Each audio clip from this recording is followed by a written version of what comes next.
Tim Kejaksaan Negeri Kabupaten Madiun bersama tim Badan Pendapatan Daerah Kabupaten Madiun turun dari desa ke desa menyusul masih rendahnya realisasi pemasukan dari sektor pajak bumi bangunan perdesaan dan perkotaan PBB P2 pada hari Selasa 8 Oktober 2024. Kedatangan tim gabungan ke desa selain menagih PBB yang belum terbayar juga untuk mengetahui penyebab warga tak kunjung membayar pajak tahunan tersebut. Kepala Badan Pendapatan Daerah Kabupaten Madiun Muhammad Hadi Sutekno menyatakan turunnya tim gabungan antara Jaksa dan Bapenda ke desa-desa setelah ada kesepakatan bersama untuk memaksimalkan penerimaan dari sektor pajak. Kesepakatan itu diantaranya Jaksa selaku pengacara negara mendampingi Bapenda menagih pajak untuk memaksimalkan penerimaan dari sektor pajak. Sutekno mengatakan pemasukan dari sektor pajak daerah saat ini baru 62,30% atau sekitar 64,3 miliar rupiah. Pada tahun ini sektor pajak daerah ditargetkan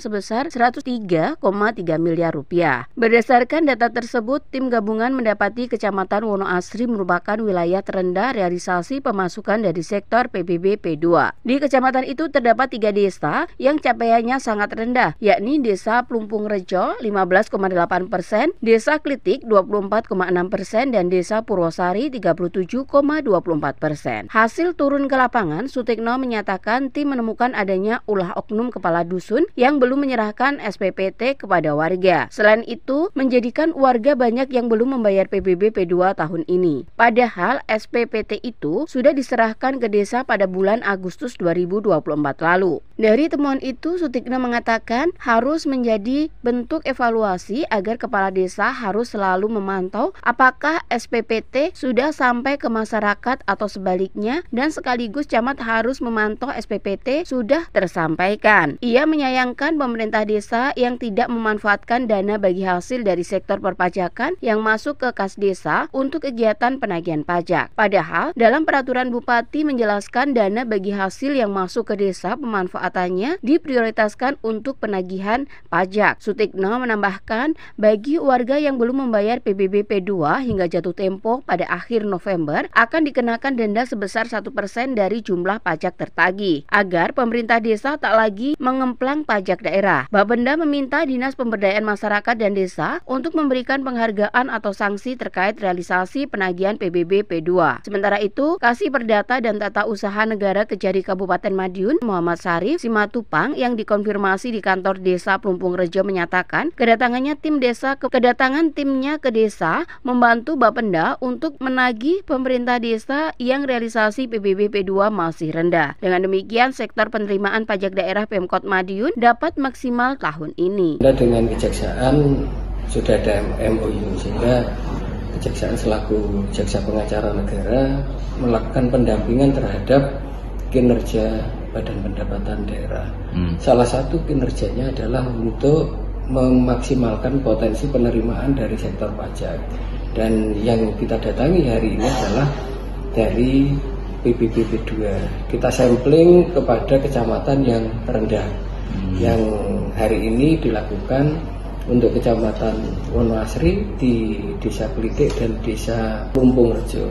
Besok akan dilaksanakan di Kecamatan Balirejo.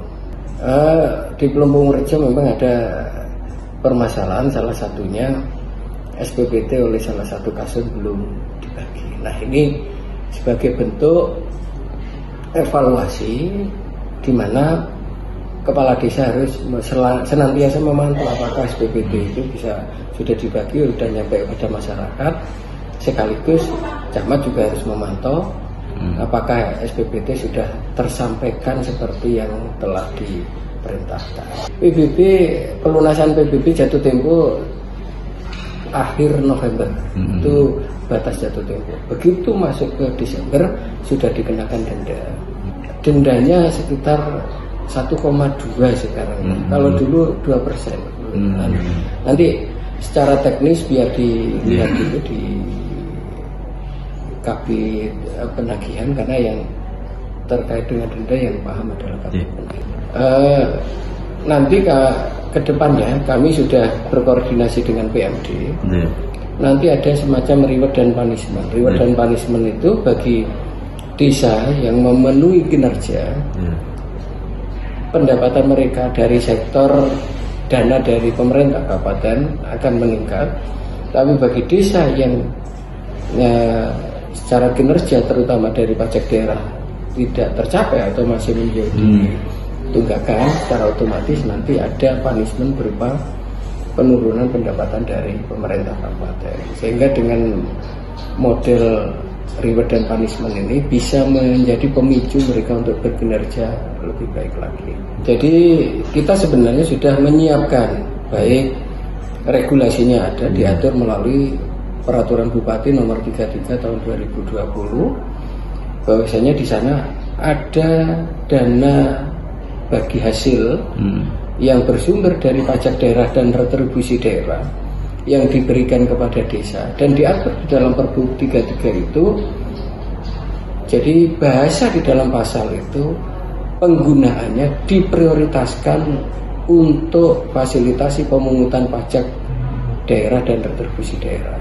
Sehingga dengan bahasa prioritas, dana tersebut dimanfaatkan, itu diutamakan untuk kepentingan pemungutan pajak dan retribusi daerah. M. Alwi, Trans TV mengabarkan.